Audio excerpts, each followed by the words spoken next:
Ah là là là, le 00 Riser. Qu'est-ce que j'adore ce Gundam.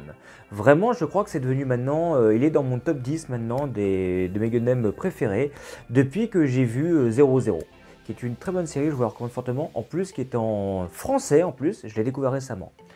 Et donc, je vous fais cette introduction parce que j'ai reçu ça, le HG du Riser, avec la GN Sword 3 qui est incluse, c'est-à-dire la grosse épée qu'il a sur le bras droit, qu'il a à partir de la fin de la saison 2 je crois, donc il l'a pas forcément longtemps, pendant tout le long il a plutôt les GN Sword 2 qui sont sur les côtés, hein, qui servent à la fois d'épée et de fusil. Donc c'est un Gundam très imposant avec son espèce de vaisseau qui s'accroche, qui s'arrime derrière et qui lui fournit toute l'énergie et qui fait qu'avec l'extension de ses épaules qui lui donne un peu une impression comme s'il avait des ailes, qui fait qu'il est vraiment mais magnifique. Je préfère même celui-là par rapport en fait à l'Exia. L'Exia, je comprends qu'il y a des gens qui l'aiment bien l'Exia, mais pas seulement, je préfère largement le Riser. Voilà, bon, question de goût.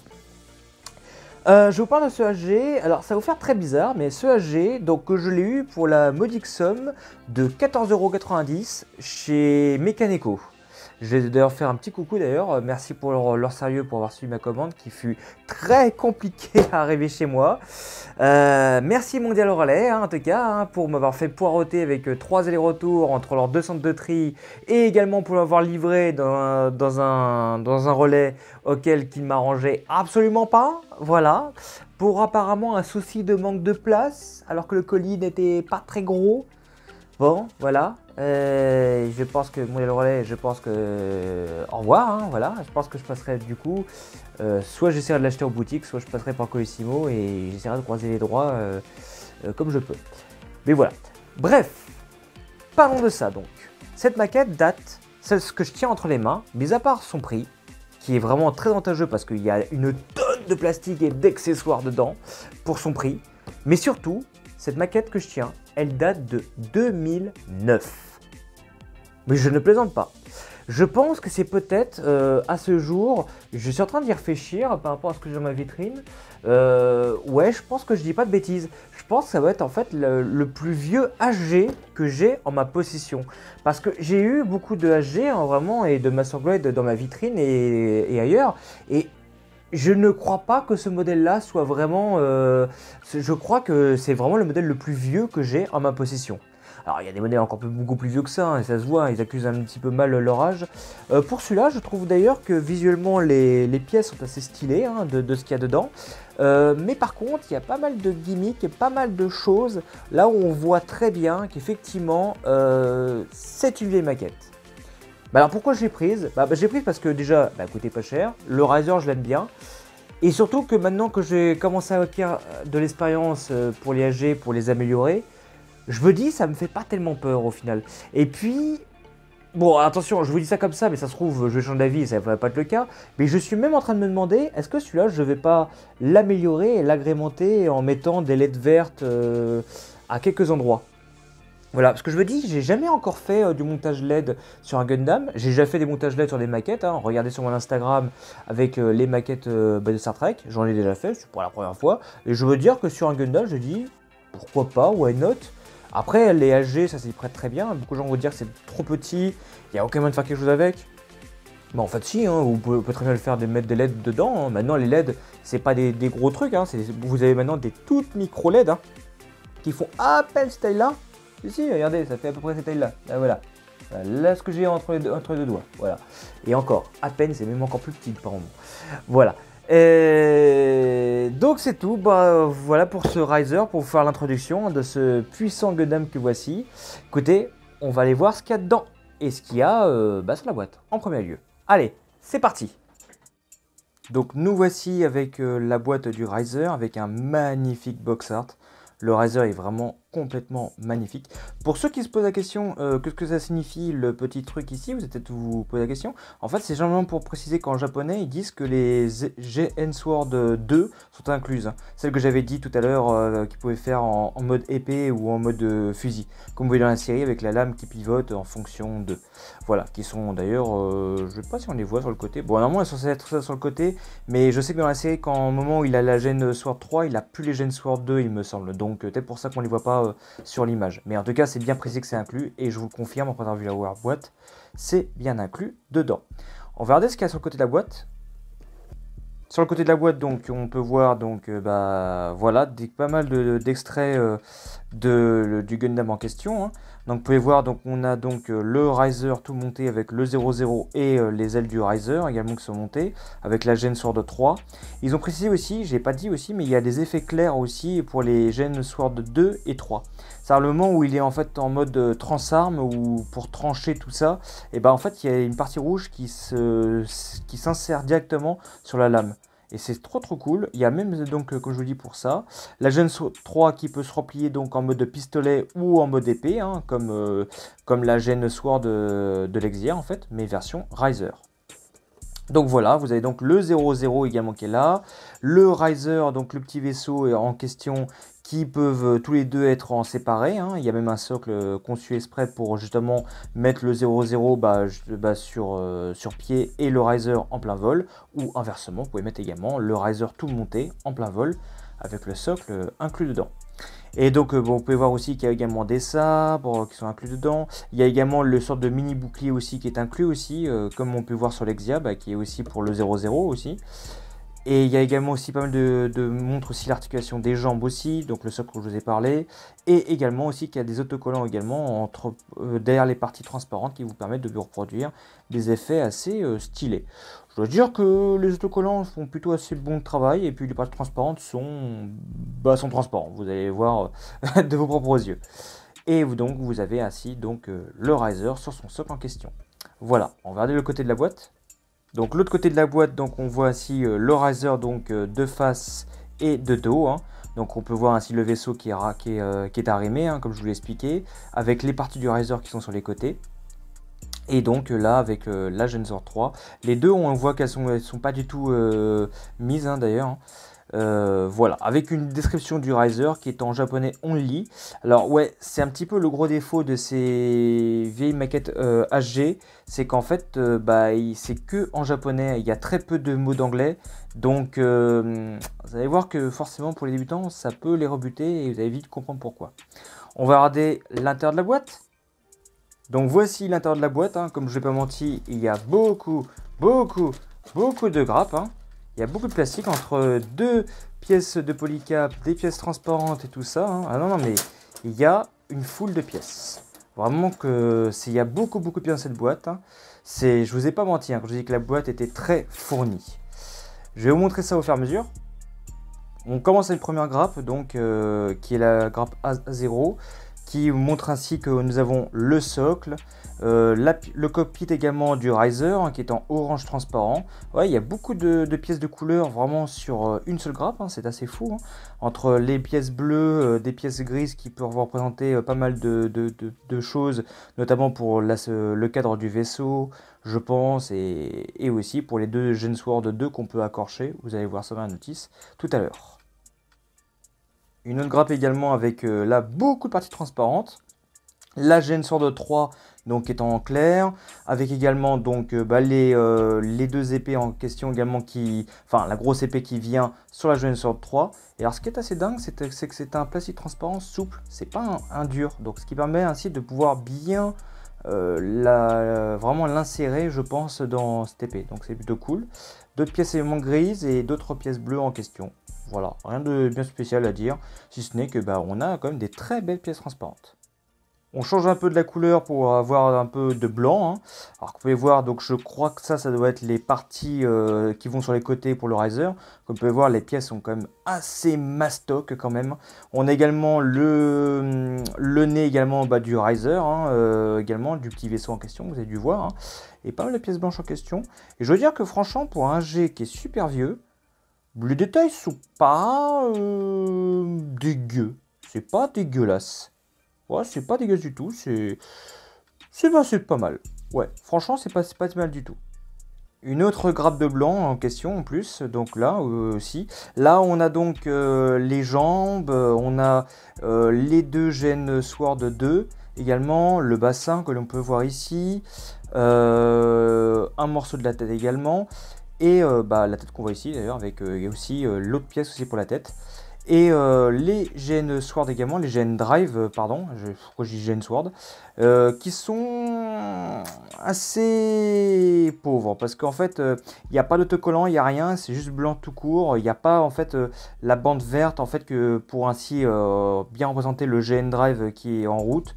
Donc ça, peut-être que ça sera amélioré, je pense que je vais l'améliorer avec mettant de la peinture verte métallisée avec de la résine pour agrémenter ça, et notamment également aussi sur l'intérieur. Ça va être un petit peu dur à faire en peinture, mais ça peut être très très sympa. Par contre, un gros point négatif que j'ai à dire, c'est par rapport à cette pièce là en question, parce que ceux qui connaissent la série se rendent compte que cette pièce là est inexacte. Et vous allez voir avec la planche d'autocollant qui va vous le confirmer, c'est qu'en fait les deux antennes qui sont ici, normalement elles sont censées être en jaune. Et Bandai n'a eu que la bonne idée de mouler cette pièce là entièrement en blanc et de mettre des autocollants jaunes qui vont par-dessus ces deux parties pour la colorier en jaune.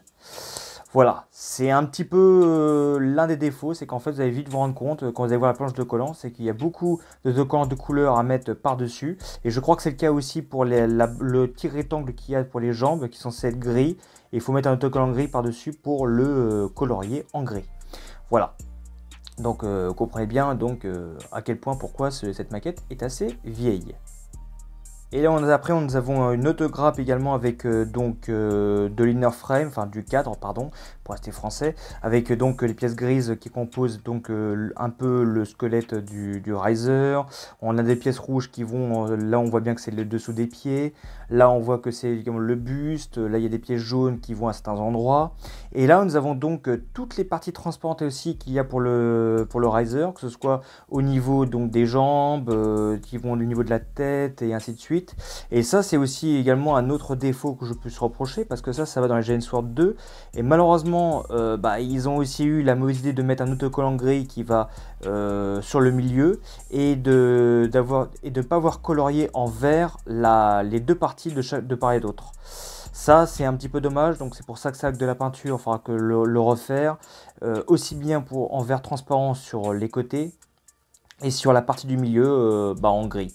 Comme j'ai fait d'ailleurs sur le Arc Diver, justement, ou le Diver Arc, pardon, où la pièce était déjà en vert transparent, c'est juste qu'il y avait un autocollant gris à mettre par-dessus, et ça je l'avais fait à la peinture, et franchement ça rendait très très bien. Donc voilà. Est-ce que je ferai aussi en vert transparent les autres parties transparentes qui vont un peu partout sur le corps? Je sais pas, je verrai, on verra bien. On termine après avec une dernière grappe de bleu, donc on voit bien que c'est là qui accueille les GN Drive, le buste en question, quelques parties. Alors ça je sais pas où ça va, ah oui ça je crois que c'est pour les GN Sword 2 justement pour la rabattre, pour faire un petit peu l'aspect fusil en question. Voilà, et même aussi donc les pièces qui correspondent aussi pour les épaules aussi.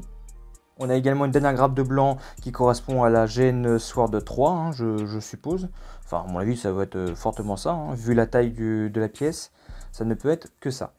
Et niveau grappe, on termine avec des polycaps. Et une énorme pièce de polycap qui est huge. Ouais, il y avait beaucoup de polycaps dans ces modèles. Et on peut dire que là, vous avez un très bon exemple. Hein. Polycap, pour ceux qui ne savent pas, c'est du caoutchouc. Hein, donc, c'est bien et pas bien. C'est bien parce qu'en fait justement ça permet ainsi de pouvoir faire des articulations un peu plus mollassonnes, donc ce qui fait que c'est beaucoup plus fluide au niveau de l'articulation. Le problème c'est que c'est des pièces qui vieillissent mal, et si vous faites également de faux mouvements, vous avez moyen de briser totalement la pièce, et là vous êtes totalement niqué pour la réparer. C'est le cas notamment, je le vois et j'ai mal au cœur, de cette pièce là qui va dans les épaules, et c'est que j'en ai pété plus d'une pour mes modèles de Core Gundam. Voilà. J'en sais quelque chose pour ces pièces-là en question. Donc, ouais, voilà. Et bien entendu, on termine aussi avec les autocollants. Alors, on va commencer par cette planche-là d'autocollants. Hein. Donc, évidemment, comme je vous l'ai dit, il y a des autocollants qui correspondent pour faire le dessous des parties transparentes. Hein. Donc, plutôt assez classe, hein. C'est assez joli. Les deux autocollants jaunes que vous voyez, c'est pour l'antenne sur la tête que je vous ai montré tout à l'heure. Hein. Donc, ouais, voilà, c'est pas fou. Hein. Et ça, je sais pas c'est pourquoi. Je crois que ça va être pour le bouclier, mais je suis pas sûr. Les parties grises correspondent à ce que je vous ai montré tout à l'heure. Donc là, les jambes, là, ce qui va sur l'épée. Là, je sais pas c'est quelle partie, mais bon, bref. Vous avez bien compris que de mon point de vue, ça, je vais le remplacer totalement par de la peinture. Hein, tout ce qui est gris, blanc, jaune. Le rouge, je crois que c'est pour faire l'aspect riser, qu'on peut le voir sur la tête. Hein. Ça, je sais pas, je verrai peut-être avec du rouge métallisé ou de la peinture rouge tout court, mais en tout cas, on va faire. On fera comme ça. Par contre, ces autocollants là, évidemment, là, que vous voyez qu'on met en dessous des parties transparentes, ceux-là, j'utiliserai, évidemment. Hein. Il n'y a pas de souci. Et ce qui est plutôt assez cool de leur part de Bandai, c'est qu'ils ont quand même fourni une mini planche de stickers. Attendez, on voit peut-être pas très bien. Hop, monsieur Focus. Bon, on voit peut-être pas très bien, désolé, hein, en même temps c'est du blanc, les stickers. Ils nous ont quand même fourni des petits stickers à coller, hein, donc les deux petits de Celestial Being, hein, les deux symboles Celestial Being à coller principalement pour le bouclier. Et je sais plus à quel endroit ça va être sur le Gundam, mais ça va être ça, je pense. Je suppute, du moins. Et enfin, qu'est-ce que serait en fait de l'unboxing sans la notice en question? Donc voilà, hein, du Riser Gensword 3. On peut voir aussi que nous avons donc le Riser donc, de face et de dos. La Gensword 3 qui est ici.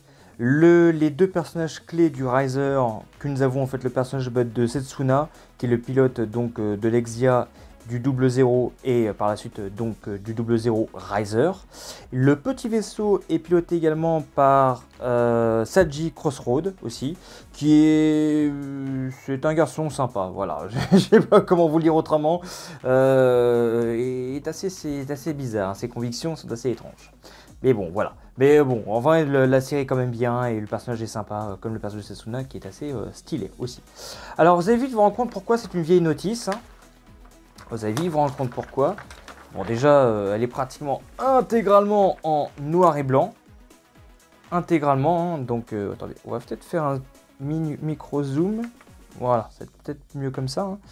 Donc, comme vous pouvez voir donc, sur l'aperçu de donc, toutes les graves qui est en question, comme vous pouvez voir, il n'y a pratiquement pas de croix. C'est-à-dire que toutes les pièces sont utilisées pour faire ce modèle.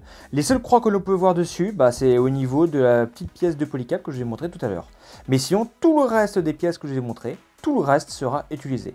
C'est pour vous compte à tel point qu'il n'y a rien qui se perd en termes de plastique. C'est vraiment, mais tout est utile pour monter ce Riser avec sa tonne d'accessoires que voici. C'est assez cool, hein, franchement. Voilà, faut dire vraiment, c'est plutôt une assez bonne chose. Hop, je vous fais un micro parce que sinon vous n'allez rien voir sur la vidéo. Donc on commence par le torse. Alors comme vous pouvez voir évidemment, je vous ai pas menti quand je vous ai dit que la notice était intégralement en japonais, qu'il n'y avait même pas de terme anglais. C'est pour ça que je peux comprendre que vous aimiez le Riser, mais je pense que pour quelqu'un qui ne comprend pas tout le japonais ou qui ne comprend pas comment fonctionnent les notices Bandai, vous allez vous retrouver vraiment dans le mal, hein, par rapport à ça. Donc on peut voir qu'il y a le torse avec les pièces de polycap qui est intégré, tout ça, voilà, hein. C'est rien de bien méchant. Ensuite après on a le montage de la tête, je crois, ici, à partir de là. Ouais, je crois que là là on finit de monter donc le torse, hein. Vous pouvez voir, il n'y a pas beaucoup d'étapes pour le torse, hein. C'était assez étrange. Et puis là, donc pour la tête, il vous explique par contre de faire super attention, hein, au niveau de là où vous allez couper, donc pour la pièce en question. Et là, donc c'est ça là où je vais avoir un énorme reproche, c'est le fait qu'il vous indique qu'il y a des autocollants à placer à certains endroits sur la maquette, mais ils vous disent pas réellement c'est quel chiffre en fait qu'il faut mettre d'autocollants à cet endroit-là. Donc c'est pour ça que en fait, il faut y aller presque limite au jugé, du dessin, pour lui faire dire que ce serait cet autocollant de tel numéro à mettre dessus. C'est un peu dommage, à moins de traduire ça avec un traducteur Google Trad que vous avez pour l'appareil photo, où vous pouvez mettre la traduction sur l'image et vous pouvez voir à quel chiffre ça correspond. Sinon, bah ouais, vous êtes un petit peu dans le mal pour ça.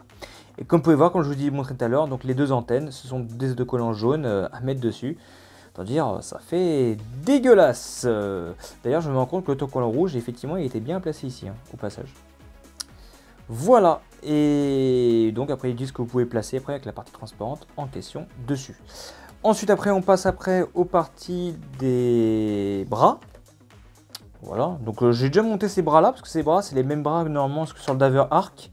Donc c'est pour ça qu'il y a beaucoup de pièces qui ressemblent au Daver Arc, donc c'est pour ça que je vais pas être trop déstabilisé par le montage de celui-là.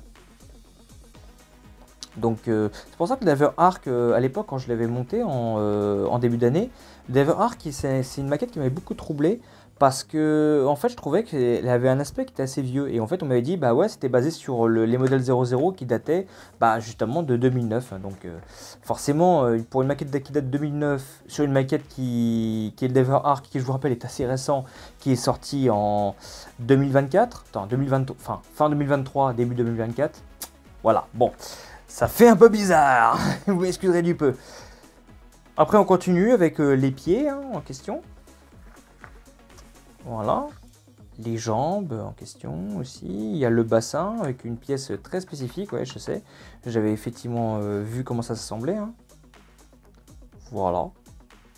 Et voilà, après on monte après les épaules avec notamment les GN Drive au niveau des épaules. Ensuite après, il vous précise après que les sabres laser, vous pouvez les mettre ici derrière et que vous pouvez les mettre dans les mains avec les sabres que vous mettez. Bon voilà, hein. C'est juste pour vous expliquer comment ça fonctionne. Là j'ai une Sword 3 que vous pouvez donc assembler. Voilà, il vous explique comment faire. Que vous pouvez donc hop, la rabattre comme ça, hop, la rabattre ainsi. Et la rabattre après le long du bras en question. Voilà, il vous explique comment faire pour pas péter l'épée. Hein. Et vous pouvez également inclure aussi la grosse épée rouge par-dessus pour vous refaire l'épée du Riser en mode transarme. Donc. Et donc le montage aussi des Gen Sword 2. Voilà. Et qui vous indique évidemment que là, on est sur la Gen Sword 2 qui est en mode fusil. Et que si vous rebasculez la petite pièce bleue qui était ici et que vous mettez la lame dans une autre position, vous avez donc la Gen Sword 2 en mode épée. Voilà, qui vous pouvez mettre après comme ça. Et que la Gen Sword 2, vous pouvez également les accrocher sur les côtés du Riser. Et vous pouvez également mettre les deux épées de part et d'autre, comme ce qu'on a eu un peu la même configuration de sabre laser comme sur les maquettes de Seed, notamment pour le Freedom que je vous avais présenté il y a très longtemps. Bah, vous avez ici voilà donc un mode alternatif de le présenter comme ça. D'ailleurs pour avoir revu 00 il n'y a pas très longtemps, j'ai pas souvenir qu'on pouvait mettre qui mettaient les Gen Sword 2 comme ça d'ailleurs Setsuna sur le Riser. J'en ai vraiment aucun souvenir d'une telle scène.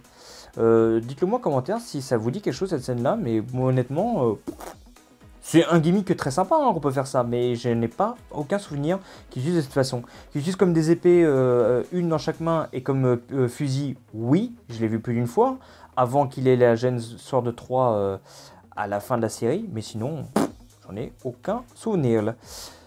Le montage après donc du petit vaisseau, le Riser, que voici.